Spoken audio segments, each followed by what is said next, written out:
of today, there's today and tomorrow left in winter break. Yeah.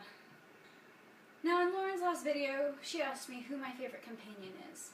That's not as easy of a question to answer as you probably think it is. At least, it isn't for me.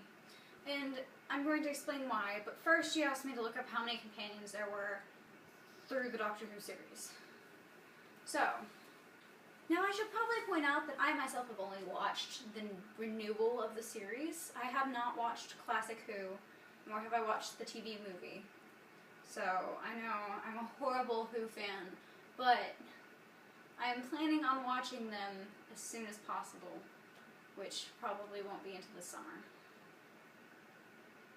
Sorry. According to the Doctor Who fandom, the amount of companions the Doctor has had is unclear, because nobody exactly has a definition for who a companion is. There are those like Rose and Clara and Donna, and then there are those like Riversong, Captain Jack, and Mickey. In my opinion, I count them all as companions, but I count them as primary and secondary companions. So, including both sets of companions, I went through the companion list on the Doctor Who Wikipedia page. Don't ever use Wikipedia for your research for school children, and counted them all up. There have been 50 Doctor Who companions. Now, getting more into that, what makes a primary companion primary and what makes a secondary companion secondary? The primary companions from the new series are as follows: Rose, Martha, Donna, Amy, Rory, and Clara. They are those who travel with the Doctor for a long period of time, often seen either throughout multiple series or even just in one full series altogether, and sometimes come back even and make guest appearances in future episodes after they've left, such as Sarah Jane Smith, Rose Tyler, and Martha Jones all have.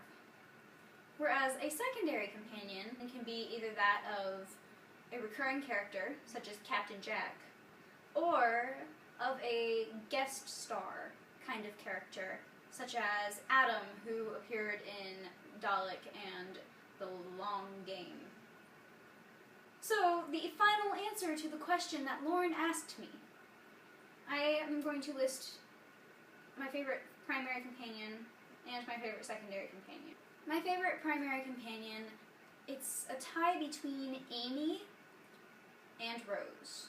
I've heard a lot of slamming on Rose, and I'm sorry, I'm kind of a hopeless romantic, so I'm kind of one of those people who enjoys the love story. But I also, after going back and rewatching the series from the beginning at one point, I saw more of a character arc than I did the first time around. Watching from the first episode and seeing how empty, I guess is the word for it, she felt and she acted. She pretty much thought she was unimportant and useless to the world, I guess I should say. And then you watch her as the show goes on, and every single time she helps the Doctor, she gains a little more confidence, and she gains a little more perspective, and she ends up becoming this character that I really admire. I love the character arc there. She definitely is more confident, and she thinks of herself as useful by the end of the series. She doesn't see herself as useless anymore. She doesn't see herself as wasted space. She knows that she's not. Then there's the tie with Amy. Amy I love because Amy is Amy. I've had a few friends of mine who I've introduced the show to, who've watched it through, and quite a few of them have told me that Amy reminds them of me. So I guess I related more to Amy than I did to any of the other companions. I mean, not so much in the fact that I was always waiting for Madman in a box, but I think her spirit and her bit of temper and her tendency to kind of kick ass were all qualities. At least I hope those were the qualities they were talking about. Guys, there's something you need to tell me. Then there's my favorite secondary companion. if I had to pick one favorite out of these secondary companions, it would have to be Captain Jack. Not because he got his own spin-off series, not because it's Captain Jack, but because I really love Captain Jack's character. If you haven't seen the series yet, I'm going to put a time down here where you need to skip ahead to, because I'm about to give you guys a few spoilers. I love how they brought Captain Jack in, and his very first line is "nice bottom," which alone just kind of makes you go, okay, that's interesting.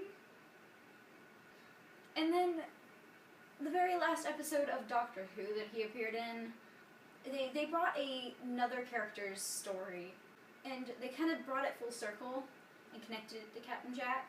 The Face of Bo or Captain Jack, they were both introduced separately, and Captain Jack and the Face of Bo later on in the series ended up being the same person, and I just kind of like that. I really like how they connected those two stories together, when I'm pretty sure that when they first wrote it they had no idea what they were going to do with it. That was just a random thing that they came up with and were like, oh, he can't die. How about he becomes the Face of Bo, because the Face of Bo is the oldest being in the universe, and da-da-da-da-da. Or maybe they did connect it. Maybe it was already connected when they came up with Captain Jack's character, and I don't know, but I think that's really cool, don't you? And a close second, obviously, is River Song, because I really love her character as such an empowered woman, and she's also really kind of crazy and really kind of smart, and she's smart. She is great and fun, and I like her character. And I like how they introduced her backwards. They introduced her as already knowing the Doctor. So those are my two favorite companions. Well, technically those are my three favorite companions. My next question for you, Lauren, is first of all, answer the question that you asked. I'm pretty sure you didn't, because you wanted me to explain my whole spiel with primary versus secondary and how they both are companions because of the whole fandom fight between that. So it's your turn to answer that question, along with your favorite Doctor companion pairing. My favorite pairing, and for example, is Donna and the 10th Doctor, because they just kind of connected very well, and they kind of clicked really well, and it was very easy. You could tell it was very easy for them to kind of get along. So that's my favorite Doctor companion pairing, and it's your turn to answer that question as well, Lauren. So you got 3 questions. But if you enjoyed this video, please like, subscribe, share it, reblog it if you're on Tumblr, retweet it if you're on Twitter. Do what you please. Just help us. You're our only hope. Okay, guys. I love you all. Stay beautiful. Be yourself. Have fun. Don't go running off with the Doctor before you see our next video. Though it would be cool to be his companion, so I don't blame you if you do. Say la vie. Bye, guys.